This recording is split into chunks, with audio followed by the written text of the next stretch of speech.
سموا الله وبسم الله ونشوف كده. لسه بيحبك زي ما هو، بس ما بيقولش حاجة. الشخص ده ما بيقولش حاجة. الشخص دوت ممكن يكون هنا متقيد بظروف معينة منعاه ان هو يقرب منك دلوقتي، كأن الشخص دوت مجبر يطلع من العلاقة دي ويبقى بيعاملك بالطريقة ديت، مع انه بيحبك جدا الشخص ده.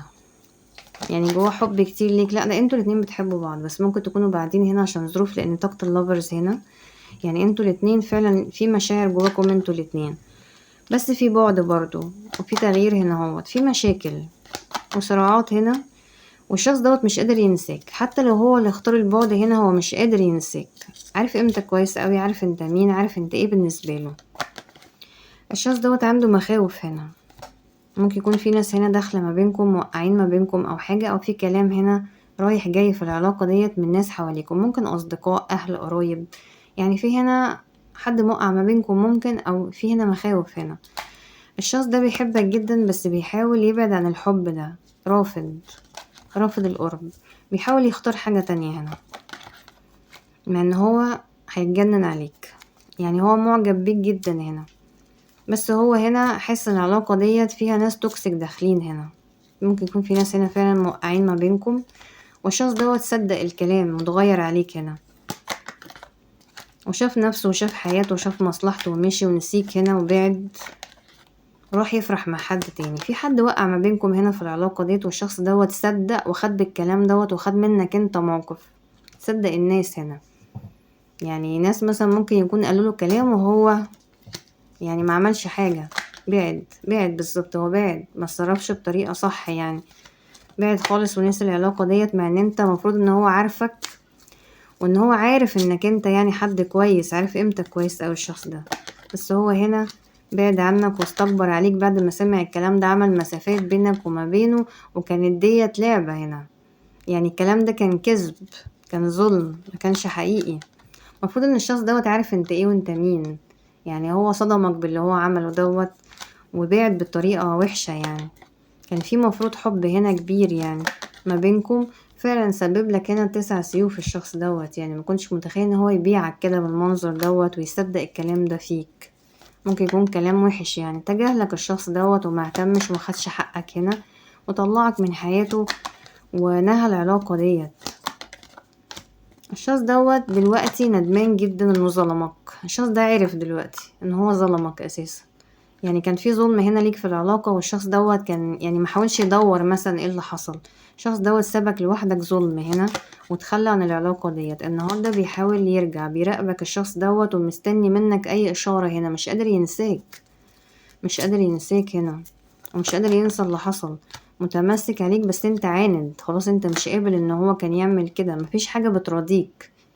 يعني الشخص دوت اساسا ممكن يكون حاول يراضيك بعد اللي حصل، وانت خلاص مش قادر، يعني مش عايز تنسى اللي حصل، مش عايز تتراضى هنا.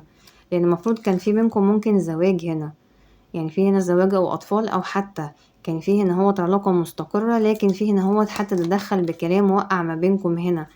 يعني خلاص انت بتحاول تراضي الشخص ده بس هو مش قادر يسامح هنا. مفيش تصليحة نافعة.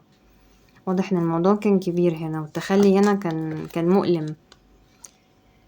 الشخص دوت مش قادر ينساك فعلا، مش قادر ينساك. يعني في صدمة من اللي حصل. انت مصدوم وهو كمان. انت اتصدمت لما هو صدق فيك الكلام ده، وهو اتصدم ان هو يعني ازاي صحيح خسرك عشان خاطر مجرد كلام، حتى ما حاولش يشوف اذا كان حقيقي ولا لا. بيفكر دلوقتي جدا الشخص دوت فيك ومش قادر ينسى. والناس اللي كانوا وقعوا ما بينكم يعني خلاص هو كشفهم هنا، كشفهم. كانوا ناس قريبين هنا، ممكن اهل، ممكن اصحاب.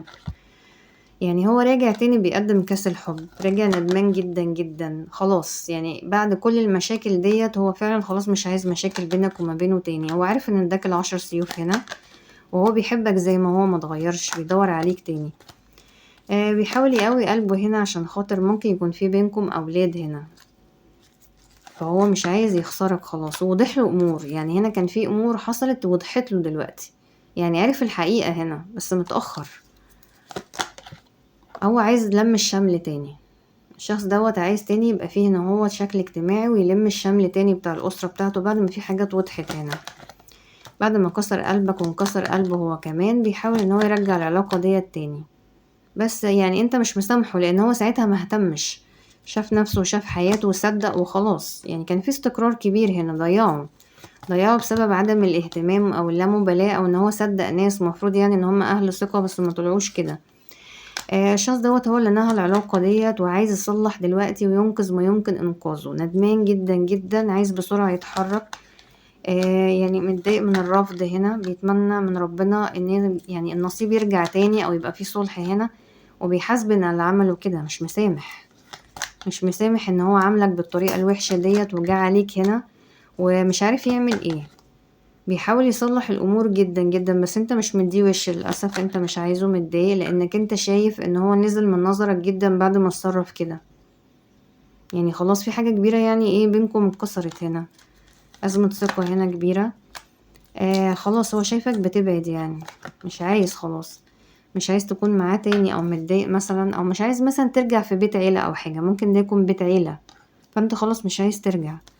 هو متعلق بيك جدًا، مش عايز يخسرك، عايز يفرحك وعايز يعوضك اللي حصل هنا، وقلبه مليان خذلان إنك أنت بعيد، عايز بدايات جديدة. الشخص ده كل طاقته بدايات جديدة، بس حيران مش عارف يعمل إيه.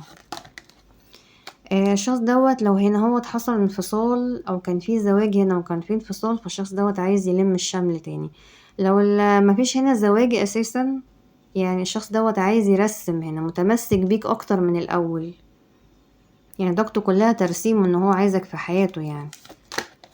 خايف يكون خلاص ده كده النهاية جات وإنك أنت مشيت خلاص ومش راجع تاني، عنده عدم توازن كبير، مش عارف يعيش من غيرك هنا، ولا عارف ينساك ولا عارف يتخطاك ولا عارف يحل المواضيع ديّة إزاي، وقلبه موجوع عليك بجد، يعني عايز يتكلم معاك الشخص ده، عايز يقول لك كلام كتير، عايز يعتذر هنا الشخص ده، عايز يقدّم اعتذار ويقول لك إن هو عرف كل حاجة. خايف من طاقة الرحيل لإن هو حاسس إنك أنت حاسس إن هو غدر بيك يعني، أو قِبل عليك كلام ما يصحّش يعني. ال الشخص دوّة لسه مش عارف هو هيعمل إيه، لكن هو مش ناوي يسيب الموضوع دوّة كده وعايز يصالحك. أتمنى لكم الخير جميعًا وأشوفكم إن شاء الله في فيديو جديد، وشكرًا لحسن المتابعة.